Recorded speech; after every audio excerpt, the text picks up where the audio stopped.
লাইভে এসে সরাসরি বলেছেন যে ব্র্যান্ড প্রমোটারদেরকে ব্র্যান্ডের মালিকরা টাকা দিয়ে ভাড়া করে কিনে এনে চাকরের মতো খাটায়।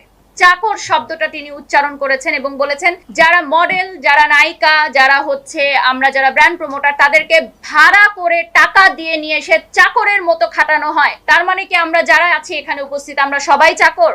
তিনজন মিলে উদ্দেশ্য প্রণোদিতভাবে আমার নামটি ব্যবহার করে আমাকে হেয় প্রতিপন্ন করার চেষ্টা করেছেন এবং পরবর্তীতে সেই নারী উদ্যোক্তা লাইভে এসে অশালীন ভাষায় অঙ্গভঙ্গি করে, অকথ্য ভাষায় গালিগালাজ করে আমাদের সম্পূর্ণ মিডিয়া ইন্ডাস্ট্রি এবং সামাজিক যোগাযোগ মাধ্যমকে আমি জানি না এটা কোন ভাষা ব্যবহার করতে হয়, সকল নারী জাতিকে অপমান করেছেন।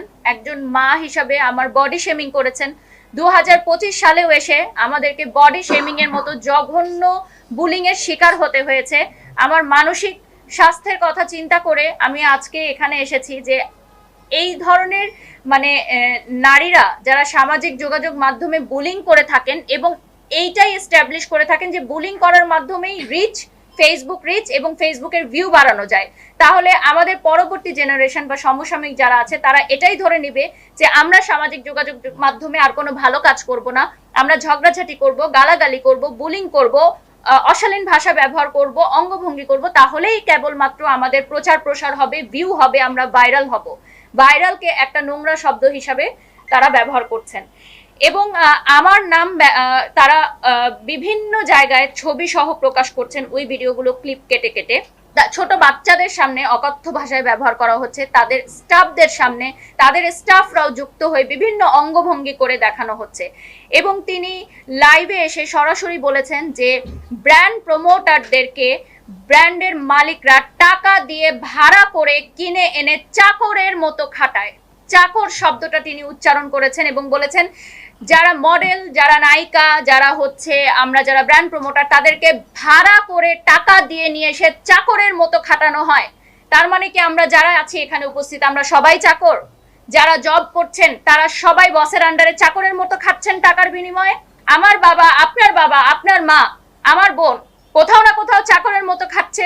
সকল নারী জাতিকে অপমান করা হয়েছে, সকল পুরুষ জাতিকে অপমান করা হয়েছে, বডি শেমিং করা হয়েছে, আমার জিমের ইনস্ট্রাক্টর সহকারে আমাদের অঙ্গভঙ্গিগুলো করে দেখানো হয়েছে, একজন মাকে বডি শেমিং করা হয়েছে, সম্পূর্ণ ব্র্যান্ড প্রমোটার সেক্টরকে ধূলিসাৎ করার জন্য ষড়যন্ত্র করা হচ্ছে। আমি যে সকল ব্র্যান্ডের সাথে যুক্ত আছি সেই সকল ব্র্যান্ডকে হেয় করা হচ্ছে যাতে সেই সকল ব্র্যান্ডরা উঠে দাঁড়াতে না পারে, প্রমোশন না করাতে পারে। যত ছোট ছোট উদ্যোক্তারা আছেন যারা নতুন শুরু করেছেন তারা যাতে ব্র্যান্ড প্রমোটারদেরকে নিয়ে কাজ করতে না পারে, তারা যাতে ব্র্যান্ড প্রমোটারদেরকে নিয়ে কাজ করে ডিজিটাল প্ল্যাটফর্মে হাইলাইট না হতে পারে। এটি একটি গভীর ষড়যন্ত্র। এটা এখন ক্লিয়ার হয়ে গেছে যে এটি একটি গভীর ষড়যন্ত্র। নতুন উদ্যোক্তাদের তৈরি হতে না দেয়া, নতুন ব্র্যান্ড প্রমোটারদের তৈরি হতে না দেওয়া, এই প্রফেশনটাকে ধূলিসাৎ করে দেওয়া, আমার ক্যারিয়ারটা, আমার দীর্ঘ 16 বছরের এই ক্যারিয়ারটাকে নষ্ট করে ধূলিসাৎ করে বন্ধ করে দেয়া এবং সামাজিক যোগাযোগ মাধ্যমে এটাই প্রচার প্রসার করা যে গালাগালি করে, অশ্লীল ভাষা ব্যবহার করে, অশ্লীল অঙ্গভঙ্গি করেই ভিউ এবং রিচ করা যায়। তাহলে আর্টিস্টিক বিষয়, শৈল্পিক বিষয় যারা সত্যিই যোগ্যতা সম্পন্ন, যারা গুণ সম্পন্ন, তাদের কোনো ভিউ নেই, তাদের কোনো রিচ নেই। এবং এটাই আপনারা দেখেছেন কয়েকদিন রিসেন্ট অনেক ফেসবুক পেজ, অনলাইন ক্রিয়েটাররা এই বিষয়গুলোকে মেনশন করে করে পোস্ট দিয়ে তারাও রিচ ভাইরাল হচ্ছে এবং সবাই এটা বলছে যে এই বিষয়গুলো নিয়ে কথা বললেই তো ভাইরাল হওয়া যায়। তার মানে আমাদের পরবর্তী নেক্সট জেনারেশনের কাছে এটাই প্রচার করা হচ্ছে যে এই সামাজিক যোগাযোগ মাধ্যম আসলে অসামাজিক এবং এটা কোনো সুস্থ স্বাভাবিক সামাজিক যোগাযোগ মাধ্যম হতে পারে না। এটা অসুস্থ পরিবেশ যেখানে একটা মানুষ সারাদিন কাজ শেষ করার পর বিনোদনের জন্য আসে, এন্টারটেইনমেন্টের জন্য আসে, সেখানে এসে যদি সে এই ধরনের অঙ্গভঙ্গি, অশ্লীল ভাষার ব্যবহার দেখে, এই ধরনের শব্দ চয়ন দেখে, আমাদের পরবর্তী প্রজন্ম, আমাদের শিশুরা কি শিখবে? সকল নারী জাতির কাছে আমার এই প্রশ্ন যে আমাকে যে